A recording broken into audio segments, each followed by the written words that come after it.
Tayo ngayon natitipon sa ngalan ng Ama at ng Anak at ng Espiritu Santo. Amen.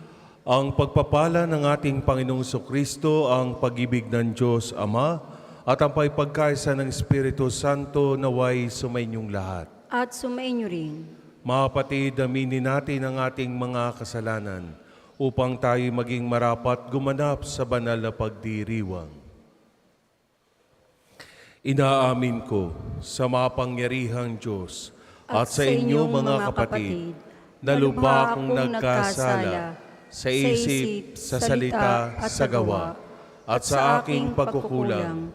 Kaya sinasamo ko sa mahal na Birheng Maria, sa lahat ng mga anghel at mga banal, at sa inyo mga kapatid, na ako'y panalangin sa Panginoong ating Diyos.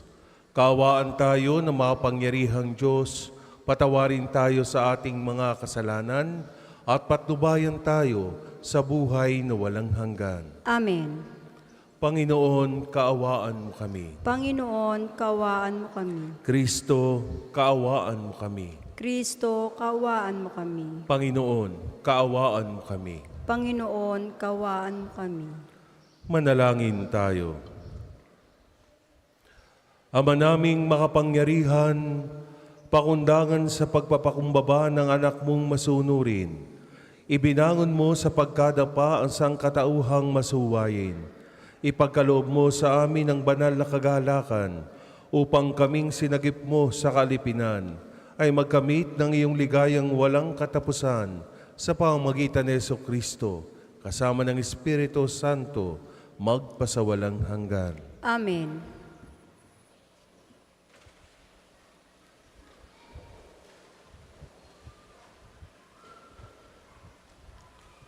Pagbasa mula sa aklat ng Propeta Oseas. Ito ang sinasabi ng Panginoon. Israel, manumbalik ka na sa Panginoon na iyong Diyos. Ang pagbagsak mo ay bunga ng iyong kasamaan. Dalhin ninyo ang inyong kahilingan. Lumapit kayo sa Panginoon at sabihin ninyo, patawarin mo na kami iyong kahabagan at tanggapin. Maghahandog kami sa iyo ng pagpupuri. Hindi kami maliligtas ng Assyria. Hindi kami sasakay ng mga kabayo. Hindi na namin tatawaging Diyos ang mga lalawang ginawa lamang ng aming mga kamay. Sa iyo lamang makakasumpong ng awa ang mga ulila. Sabi ng Panginoon, patatawarin ko na ang aking bayan. Mamahalin ko sila ng walang katapusan, sapagkat mapapawi na ang aking galit. Ako'y matutulad sa hamog na nagpapasariwa sa Israel, at mamumulaklak siyang gaya ng liryo. Mag-uugat na tulad ng matibay na punong kahoy. Dadami ang mga sanga. Gaganda siya tulad ng puno ng olibo at hahalimuyak gaya ng Libano. Magbabalik sila at tatahanan sa ilalim ng aking kalinga. Sila yayabong na gaya ng isang halamanan. Mamumulaklak na parang punong ubas at ang bangoy katulad ng alak mula sa Libano. Ephraim, lumayo ka na sa mga Diyos-Diyosan. Ako lamang ang tumutugon at magbabantay sa iyo. Ako'y katulad ng sipres na laging luntian at mula sa akin ang iyong bunga. Ang mga bagay na ito'y dapat unawain ng matalino at dapat mabatid ng marunong. Matuwid ang mga daan ng Panginoon at doon tumatahak ang mabubuti, ngunit madarapa ang mga ngahas na sumuway. Ang salita ng Diyos. Salamat sa Diyos. Salmong tugunan, pupurihin ko kailanman ang dakila mong pangalan. Pupurihin ko kailanman ang dakila mong pangalan. Ako'y kaawaan, o mahal kong Diyos, sang-ayon sa iyong kagandahang loob.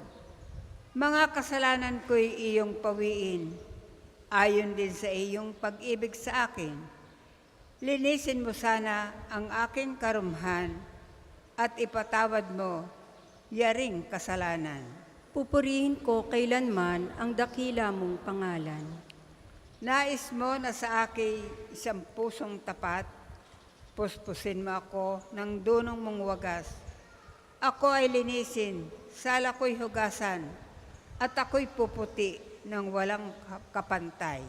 Pupurihin ko kailanman ang dakila mong pangalan. Isang pusong tapat na sa akin likhain. Bigyan mo, O Diyos, ng bagong damdamin. Sa iyong harap ay huwag akong alisin. Ang Espiritu mo ang paghahariin. Pupurihin ko kailanman ang dakila mong pangalan. Ang galak na dulot ng iyong pagliligtas. Ibalik at ako ay gawin mong tapat. Turuan mo akong makapagsalita at pupurihin ka sa gitna ng madla. Pupurihin ko kailanman ang dakila mong pangalan.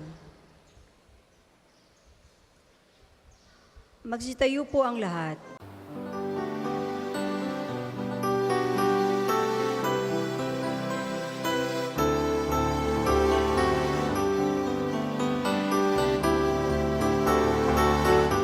Alleluia, alleluia, alleluia. Alleluia, alleluia, alleluia, alleluia. Alleluia, alleluia, alleluia. Alleluia, alleluia, alleluia, alleluia.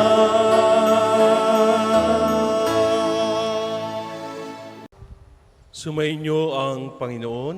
At sumainyo rin. Ang pagpapahayag ng mabuting balita ng Panginoon ayon kay San Mateo.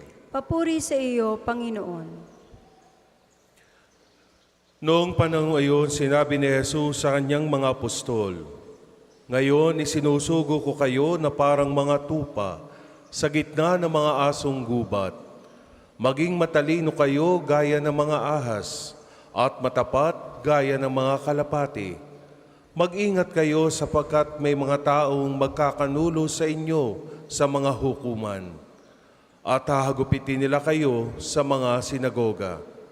Dahil sa akin, ihaharap kayo sa mga gobernador at mga hari at magpapakatotoo kayo sa harapan nila at ng mga hintil. Kapag nililinis na kayo, huwag kayong mabalisa tungkol sa sasabihin ninyo o kung paano nyo sasabihin. Pagdating ng oras, iti ipagkakaloob sa inyo, sapagkat hindi kayo ang magsasalita, kundi ang Espiritu ng inyong Ama, ang siyang magsasalita sa pamamagitan ninyo. Ipagkakanulo ng kapatid ang kanyang kapatid upang ipapatay. Gayon din ang gagawin ng ama sa kanyang anak. Lalabanan ng mga anak ang kanilang mga magulang at ipapapatay. Kapupuotan kayo ng lahat dahil sa akin, ngunit ang manatiling tapat hanggang wakas ang siyang maliligtas. Kapag inuusig nila kayo sa isang bayan, tumakas kayo sa kasunod. Sinasabi ko sa inyo, hindi pa ninyo napupuntahan ang lahat ng bayan ng Israel, ay darating na ang Anak ng Tao. Ang mabuting balita ng Panginoon. Pinupuri ka namin, Panginoong Jesucristo. Isang magandang umaga po sa kanilang lahat. Happy morning. Happy? Oh, happy ba talaga? Kahit ang mga mukha ng iba'y sambakol o nakasimangot o natural na yan para sa iba. No? Kailangan palagi tayong masigla, masaya, lalo na sa ganitong pagdiriwang ng banal na misa.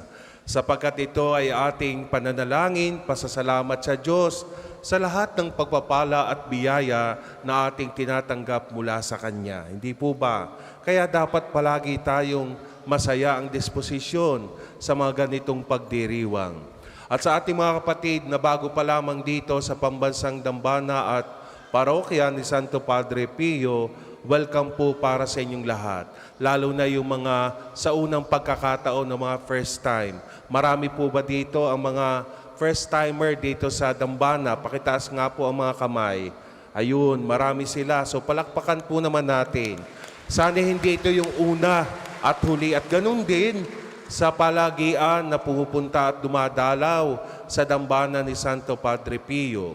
At palaging dala at bitbit ang mga intensyon at pasasalamat through the intercession of Saint Padre Pio. At ganun din, may mga hangarin at mga naisin din tayo na hinihiling sa Diyos na sana'y huwag nating kainipan na ito ay ipagkaloob sa atin sapagkat ang natatanging oras at panahon ng Diyos ang siyang makagkakaloob sa atin. Na kapag ito po'y ibinigay sa atin, ay higit pa sa ating inaasahan. Amen. Amen. Kaya huwag tayong mainip, no?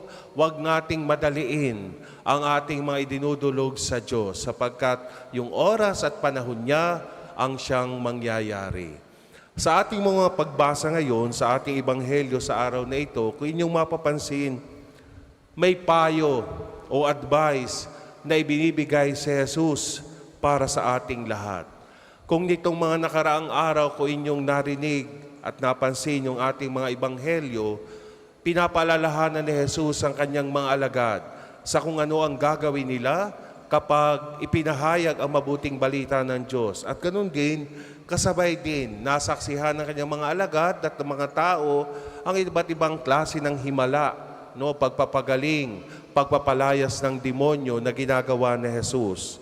At ngayon, merong certain advice si Jesus para sa ating lahat. Ano po ba ang ibig sabihin ni Jesus sa mga advice na ito na narinig natin dito sa ating ebanghelyo? Ano yung ibig sabihin ng pagiging mga tupa sa gitna ng mga asong gubat? Matatalino gaya ng mga ahas at maging matapat gaya ng mga kalapati. Mga kapatid, alam natin na hanggang sa ngayon, hanggang sa mga sandaling ito, napakaraming mga opinyon, napakaraming mga boses na naglalaban-laban na. May kakanya-kanyang paraan ng paano angkinin ang mga bagay na hindi para sa kanya. Napakaraming mga katwiran, napakaraming kasinungalingan, napakaraming pag-aangkin sa mga posisyon na hindi dapat para sa Kanya. At di kapansin-pansin sa ating mga politiko sa mga panahong ito. Maraming boses ang maaaring naiinggan yung iba, nakikinig, ay yung iba naman ay nagpapadala masyado, pero ang karamihan puro kasinungalingan. So my dear friends, kahit na ang mundo natin ngayon ay tila puno ng mga asong gubat kung ituring, na handang umaway, na handang makipagtalo, na handang makipaggulo, maging tulad sana tayo ng mga maamong tupa na palaging kalmado, na palaging maamo. Bakit? Nang sa gayon, tayo po hindi maging o mabitag, matukso ng pagmamataas, ng pagmamalaki, ng pagyayabang, pagbibintang sa kapwa, lalo na ng mga masasama at mga negatibong bagay, lalo na ng ating mga pag-iisip. Alam nyo kung magiging tila para tayong mga asong gubat. Kung sa salitang Batanggenyo pa yung mga bangaw, no, na mga aso, ay yung tayo'y sunggab lamang ng sunggab, nang hindi natin naiisip o hindi natin nakukuhang magdasal, ay paano natin makikita o paano natin maririnig ang boses ni Jesus? Kung hindi nais at kalooban ng Diyos, walang saysay ang anumang pagpapagal o pagpapagod natin at yung mga lumalabas sa ating mga salita. Marami sa atin ang tila bagay parang mga asong gubat kung hamakin, manliit ng kanyang kapwa. Lalo pa kung sa palagay ng iba ay hindi sila magka-level. Kung sa palagay ng iba ay mas mataas ang kanyang posisyon at may sinasabi sa buhay. Marami sa atin ang napakadaling manghamak, mangmaliit ng kanyang kapwa, na sa kaunting yaman na hawak, ang feeling niya sa kanyang sarili, hawak na niya ang mundo, na kaya niyang apak-apakan at manghusga ng kanyang kapwa. Para kang asong gubat na handang lumapa ng mga taong mahihina. Pero ang advice sa atin ng ating Panginoon, maging maamong tupa. Palagi tayong maging kalmado sa mga taong baluktot ang mga pag-iisip at mga taong napakataas ng pagtingin sa kanilang mga sarili. My dear friends, kailangan maging wais din tayo tulad ng mga ahas, matatalino. Hindi yung mga ahas na mga mapanlinlang ang kanilang pagiging matalino o pagkawais. Ngunit ang katalinuhan ay nagagamit sa kabutihan. Hindi tayo parang ahas na nangaahas ng jowa ng may jowa. O ahas na nangaahas ng mga kaibigan para lamang maging mabuti ang ating relasyon sa kanila. Hindi tayo katulad ng mga ahas na mapanukso na nagbibigay kasamaan ng ating kapwa. Ang hinahanap sa atin at ibinibigay ng Diyos ay maging matalino sa paggawa ng kabutihan. Dapat alamin natin kung walang maidudulot na bubuti ang mga bagay-bagay sa ating mga pakikitungo sa ating kapwa. Matuto sana tayong umiwas at ilagay natin ang ating mga sarili sa mga bagay kung saan tayo magiging produktibo o productive sa ating mga sitwasyon, sa ating mga buhay. My dear friends, ang sinasabi rin ng ating Panginoon, maging katulad din tayo ng mga kalapati na matapat. Magandang maging inosente tayo at hindi marunong makisawsaw sa mga panghuhusga at pagiging tsismosa ng marami sa atin. Marami sa atin ang ganun ng pag-uugali. Mahilig makipagsawsaw o makisawsaw sa mga isyu ng ibang tao sapagkat sa tingin nila, mas nagiging masaya sila kapag nakikialam at nakikisawsaw sa mga problema ng ibang tao. Nagiging malisyoso ang marami sa atin sa pag-aakalang ito ang makakatulong sa ating kapwa. My dear friends, ang mawalang katuturang chismis o paninirang puri sa ating kapwa ay hindi maaaring ikatuwa ng ating kapwa.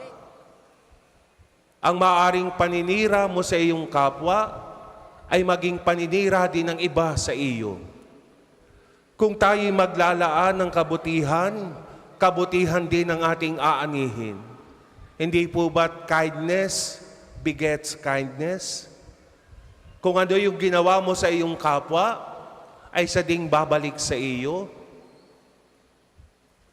Hindi na kailangang pumatol ang marami sa atin sa napakaraming issue na alam mong ikakasama mo. Dahil alam mong mahigit na mas mabuti at dapat nating gawin na mas makakatulong para sa iba.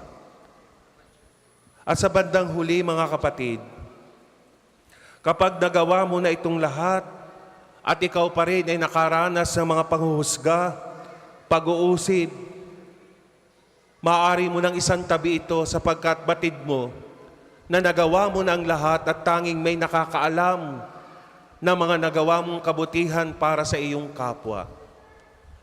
Alam mong tapat ka, alam mong hindi ka nang hamak. Apak-apakan ka man, hamakin ka man ng iba, nakatitiyak na ako na ang Diyos ang siyang mag-aangat at nakatitiyak akong siya ang iyong magiging tagapagtanggol. Kung ang batang Quiapo'y may tanggol, may tunay kang tagapagtanggol sa iyong buhay. Hindi ka tiyak iiwan. Wala kang aalalahanin pa sapagkat laging nating kasama ang Diyos. Tuturuan ka at gagabayan niya tayo. Kaya ano pang ipag-aalala mo kung may mga taong pilit sumisira at nagpapabaksak sa iyo? Mayroon kang nag-iisang tagapagtanggol. Tanggol ng buhay mo, tanggol simula noong una hanggang sa wakas. Amen. Para po sa mga maghahandog ng sobre, pakihulog na lamang po sa buslo.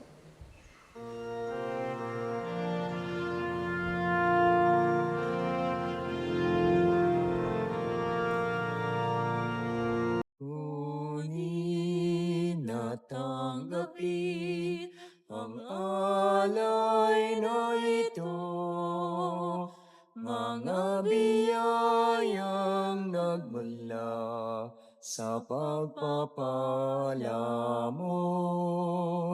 Tanda ng bawat puso pagkat inibig mo. Ngaya'y nananalig, nagmamahal sa'yo. Tanda ng bawat puso pagkat inibig mo. Ngaya'y nananalig, nagmamahal sa'yo. Magsitayo po ang lahat. Manalangin kayo mga kapatid upang paghahain natin kalugdan ng Diyos amang makapangyarihan. Tanggapin nawa ng Panginoon itong paghahain sa iyong mga kamay, sa kapurihan niya at karangalan, sa ating kapakinabangan at sa buong sambayanan niyang banal. Ama naming lumikha, ang paghahain namin na sa iyong ngalan ay siya nawang sa amin dumalisay upang ito ay maging pagganap araw-araw ng aming paglipat sa buhay sa kalangitan sa pamamagitan ni Jesucristo, kasama ng Espiritu Santo, magpasawalang hanggan. Amen. Sumainyo ang Panginoon. At sumainyo rin. Itaas sa Diyos ang inyong puso at diwa. Itinaas na namin sa Panginoon. Pasalamatan natin ang Panginoong ating Diyos. Marapat na siya ay pasalamatan. Ama naming makapangyarihan, tunay ngang marapat na ikaw ay aming pasalamatan. Ngayong pinagbibigyan mong ito'y aming maipahayag, kahit na ito'y walang anumang maidaragdag, sa kadakilaan sa iyo ay likas, sa pagpupuri nami ang nakikinabang, ay kami ring iyong pinakikiharapan, sa pamamagitan ng iyong anak na minamahal, kaya kaisa ng mga anghel na nagsisiawit ng papuri sa iyo nang walang humpay sa kalangitan, kami nagbubunyi sa iyong kadakilaan.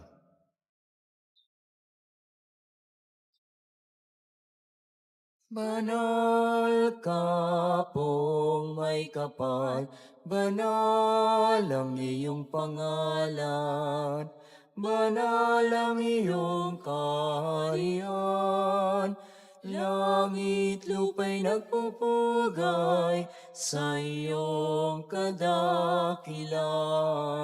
Dinarakilan ang lahat ang naparito mong anak, na siyang nagmulat sa bulag, sa pilay ay nagpalakad, at nakiramay sa lahat.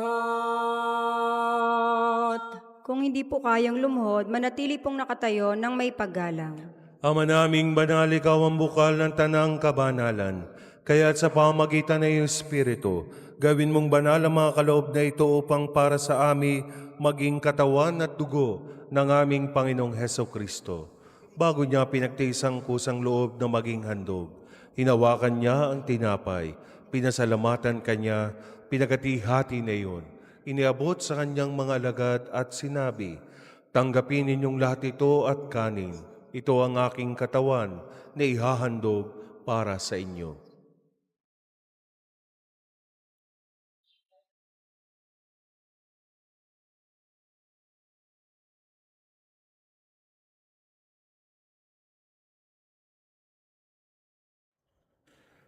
Gayon din naman matapos na ang hapunan, hinawakan niya ang kalis, muli kanyang pinasalamatan. Iniabot niya ang kalis sa kanyang mga alagad at sinabi, "Tanggapin ninyong lahat ito at inumin. Ito ang kalis ng aking dugo, ng bago at walang hanggang tipan. Ang aking dugo na ibubuhos para sa inyo at para sa lahat. Sa kapagpapatawad ng mga kasalanan, gawin ninyo ito sa pag-alaala sa akin."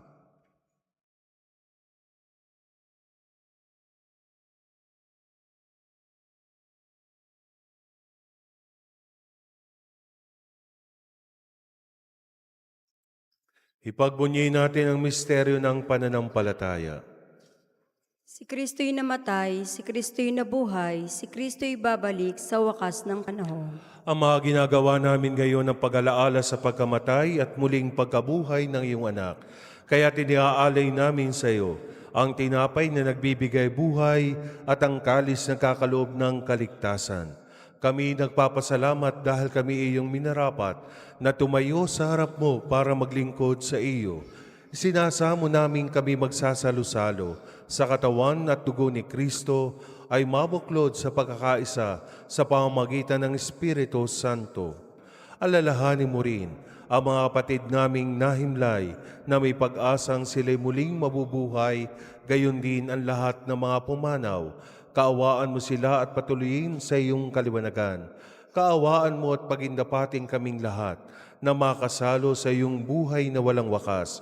Kaisa na mahal na Birheng Maria na ina ng Diyos, ni San Jose na kanyang kalinis-linisang esposo, kaisa ng mga apostol at ng lahat ng mga banal na namuhay dito sa daigdig ng kalugod-lugod sa iyo, may pagdiwang nawa namin ang pagpupuri sa ikararangal mo sa pamamagitan ng iyong anak na aming Panginoong Hesukristo. Sa pamamagitan ni Kristo, kasama niya at sa Kanya, ang lahat ng parangal at papuri ay sa iyo, Diyos sa mga mapangyarihan, kasama ng Espiritu Santo, magpasawalang hanggan. Amen. Amen.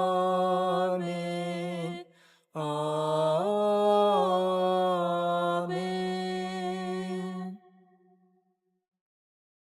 Sa tagubili na nakagaling na utos sa turo ni Jesus na Panginoon natin at Diyos, ipahayag natin ang lakas loob.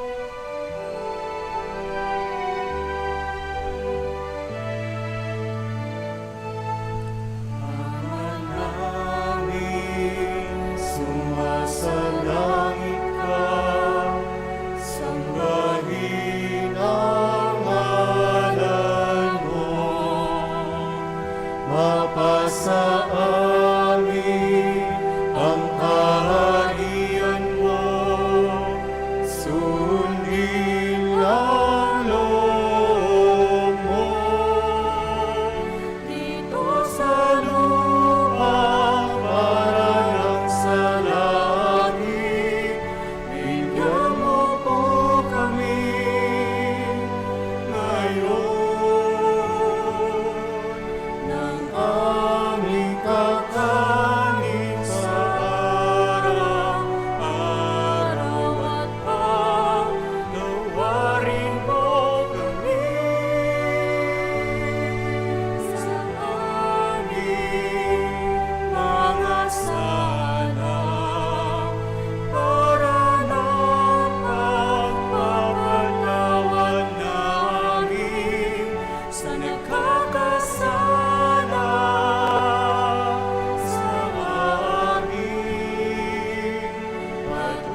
Hinihiling namin kami adya sa lahat ng masama, pagkalooban ng kapayapaan araw-araw, iligtas sa kasalanan, at ilayo sa lahat ng kapahamakan, samantalang aming pinananabikan ang dakilang araw ng pagpapahayag ng tagapagligtas naming Seso Kristo.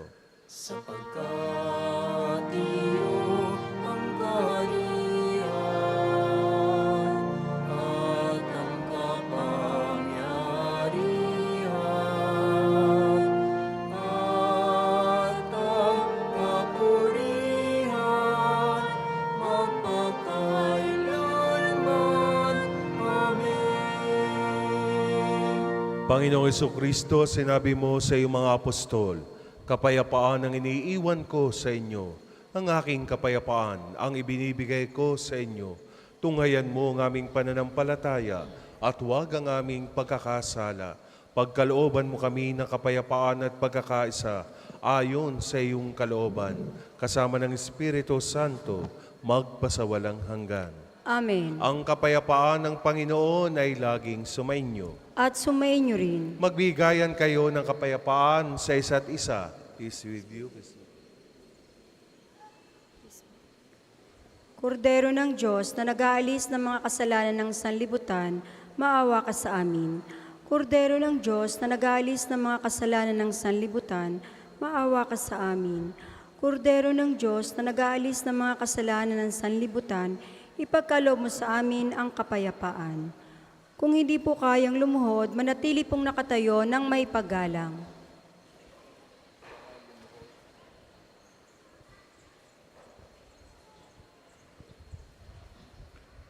Ito si Jesus, ito ang kordero ng Diyos.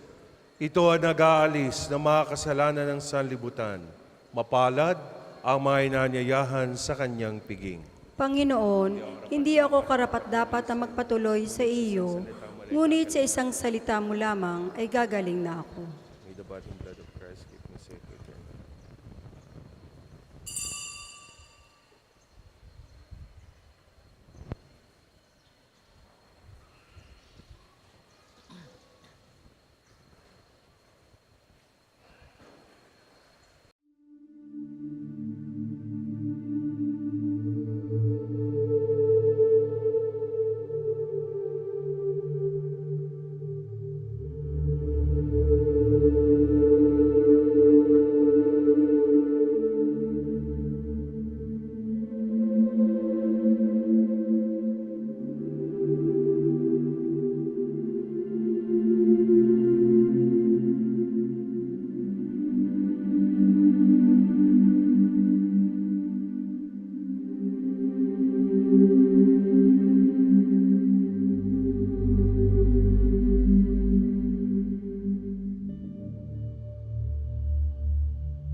Manalangin tayo. Ama naming mapagmahal, kaming iyong pinapakinabang, ay loobin mong laging lumingon sa pinanggalingan nang tinanggap namin ngayon para pagsaluhan sa pamamagitan ni Jesucristo, kasama ng Espiritu Santo, magpasawalang hanggan. Amen. Sumainyo ang Panginoon At sumainyo rin. at pagpalain kayo ng mga pangyarihang Diyos, Ama at Anak at Espiritu Santo. Amen. Tapos na po ang ating banal na misa, humayo kayo sa kapayapaan ni Kristo. Salamat sa Diyos. Muli magandang umaga po, mag-iingat po kayo sa inyong mga pag-uwi at maraming salamat po muli sa pagdalaw.